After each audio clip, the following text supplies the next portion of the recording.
Well, here's a comment about black. She says, I do have a question. I'm not quite sure if it's been asked before, but when and where do you use black? It seems everyone mixes their own dark color. I've never seen anyone use black. Well, we do have uses for black, believe it or not.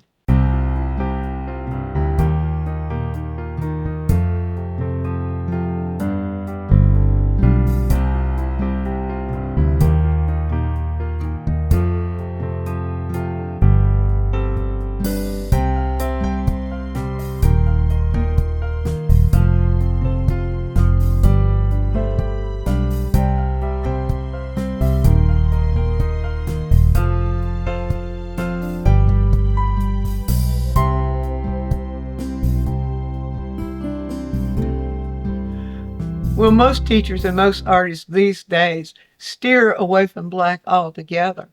And true, black is not a color, but it can be used to enhance color.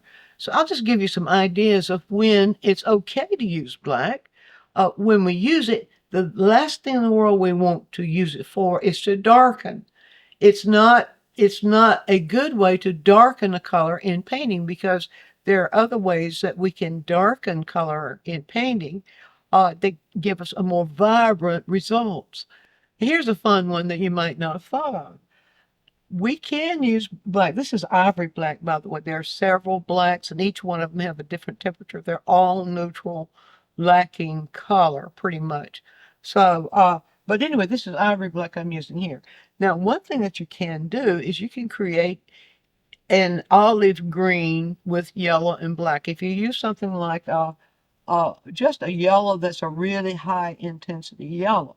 Let me show you. I'll just pull some yellow down here on the palette to show you some fun stuff that you can do. Now you might need this. You might. Well, there are other ways you can create this hue as well. But this is just something another way that you can use black, and it's okay. So I will take some yellow in my brush here. This has the yellow light I'm using. You can use cadmium yellow light here, or you could use one of those spectrum yellows. So now I'm going to just pull just a little bit of black into it and watch what happens when I put a little black into that yellow. Watch, it doesn't take much. It turns green. It turns that kind of olive green. Look at this. See that? Oh, let me see if I get that a little bit better mixed in the brush, give you a better idea. There we go. Now, if we add just a little bit more of the yellow in, as long as there's black in there, look what we got.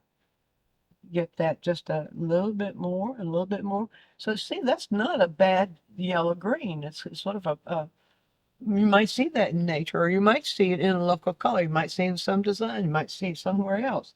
So yes, you can use black to change a color or to enhance a color. And I'll show you a dark version by using less black and more of the yellow. Here, there's a darker version, you see, of that olive green. So, and that's not a bad way to use black. All right, let's rinse the brush totally. Let me show you a few other options, which are you might not have thought of, which are really quite fun and quite interesting. Any of those dark transparent colors that we have, and there are many of them, but I'll just show you a few ideas, and you can play with this, see what your results are. I'm just going to pull alizarin crimson out, and let's pull that down on the palette here. This is alizarin permanent, by the way. We all know that the traditional alizarin crimson does have the instability to it that has caused most painters to move towards alizarin permanent. All right. So here's alizarin without any change. There it is, pretty much. Well, pretty much in its hue form. You can see a darker version of it right here, just a little bit more of that. Now, let me pull the palette knife over, and I'm going to pick up some of the black, but not the black with the yellow in it. Pull a little bit of the black beside the alizarin. Now watch what changes to the actual color or hue of alizarin. It does get, when I add black, you got to be careful that black is very, very powerful. But I add a little bit of that black to it, and look at this lovely crimson or lovely red, deep red that we can get. See there? If I add a little bit more black to it, And you might need that sometime for some local color that you see. Uh, in fact, well, I'm not going to say it's okay to use that. If you wanted to darken a alizarin for a shadow that's showing that, I don't see anything wrong with it. Now, if you wanted to lighten that, though, I wouldn't use white. And here's why I wouldn't use white. I'll show you. If I just pull white right over there, it changes, white totally changes the color. So if we use white in that particular mixture, you see how it totally changes it. You might want to, if you wanted this particular, if this is what you're seeing in the way of color, sure, why not use white? But also I want to show you another option. There we go. There's the gradation of what we see when we use white. That's alizarin crimson, black. Now, of course, you're going to get different results with different combinations. Lots of black, a little bit of alizarin, and a little bit of alizarin. I mean, lots of alizarin, a little bit of black. You know, you get every color when you mix two colors together, the amount of each one of them is going to determine your results. But let me show you something else here, which is called a lot of fun. Let's put some more black in here. Just get that mixture a little bit. That's pretty much what we had before. Yeah. Now, if I take, say, cadmium red light, which is really, really a high, highly saturated red orange. It's more red orange.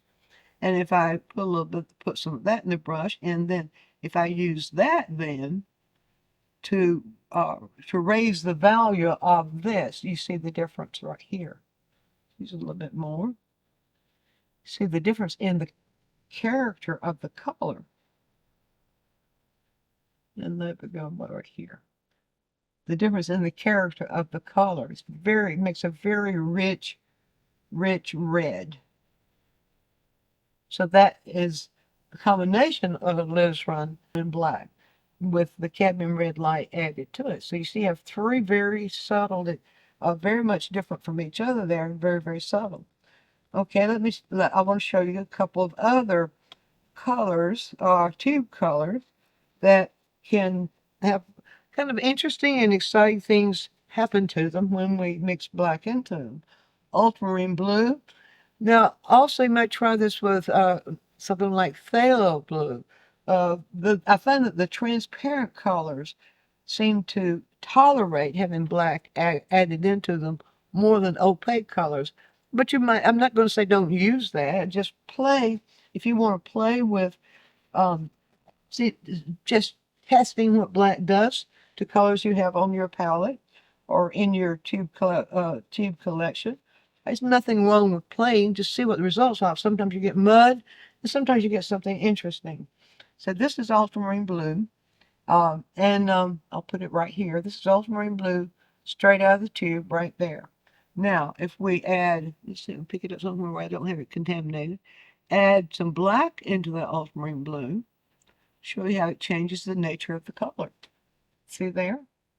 In fact, I added a little too much black. That ivory black does have a tinting strength that's quite strong. You see, it turns almost what we would call maybe a deep navy. And you notice also it kind of leans it towards green. I'm going to put just a little bit of linseed oil into that, and so that you can see a thinner mixture of it. Can you see there? Almost leans it more like Prussian, almost like Prussian blue. There, of course, naturally, as all colors are, the amount matters. Let's go back and put a little bit more of the ultramarine on the palette and pull some of that into there and play with it. See there? That gives us more really of the feeling of Prussian blue. In fact, it might be a very nice mixture for if you're seeing that kind of blue or that hue of blue. Now the cool colors can mix with black. Don't do a little better when mixed with white for changing value. Although they are going to get more opaque. Now black, and this ivory black has a tendency to be sort of semi-transparent. But I'll just show you what happens here. Mix a little bit of white into this mixture, and Here's the result. Let's mix it a little bit more white, get that a little bit. I have a tendency to go, there we go. You see that results right there. And you can see that's almost like what we are used to identifying as denim, or the hue of denim. Uh, so put a little bit more in there. So you see we've got some interesting things going on there when we add black into ultramarine. I'll show you one other, and then you go off on your own and try this for yourself and see whether it might not be appropriate in some cases to add a little black to your color to get a color that you're seeing, color that you're having trouble getting another way. Very well could be. Now this is my Rembrandt Viridian, and let's see, where's a good place to put it? Not too far over. I'll put it about right here. The palette doesn't have a lot of order to it while I'm doing this experimenting. And let's pull some black over beside it. Now, Viridian is a very shy color, meaning it has a very weak tending strength. So I'm going to be careful about how much I go there. First of all, I'll show you Viridian in its pure form. This is Rembrandt Viridian right here. See that? Now, Rembrandt Viridian mixed with a little bit of black. Not going to take much because the Rembrandt Viridian, as I said before, is very, very weak tending strength. And see, we get that. Can you tell the difference there? Let's get a little bit more black into it. A little bit more. And we see that. You see how it sort of gets a richness to it. And it seems to my eye, kind of warm it up just a little bit. So using black to change the hue or change the quality of color is, we might call it appropriate or a good way to use black. Black doesn't have to be totally deleted from your palette. It's just that we who are teaching this thing called painting like to warn you away from disasters that we know can happen if you depend or try to depend on black, if you automatically reach for black for darkening any color. It will change the character of the color. So it's not always the right thing to do. And I would steer away totally when you're just changing value or you're creating shadow. I would depend on other ways to change the color, other ways to make the color darker. But for black within itself, it's not totally useless. In fact, it served lots of wonderful purposes in painting throughout the centuries. But it's always used as enhancement of color, never just in the single way of darkening color. Experiment with that, especially with your transparent colors, and then you might decide to add black to your palette or not. Be sure and view all of our quick tips. And while you're doing so, subscribe to the channel, click on the bell so you'll always get a notice when we produce a new quick tip, which is every week. And if you have a question, leave it in the comments section and we'll make a quick tip for you. Also, take a trip over to DianneMize.com where I have full-length lessons, downloads, DVDs, lots of other stuff there, some free stuff for you. And while you're there, you can subscribe to the newsletter, and that way you'll always be informed every time we do something new.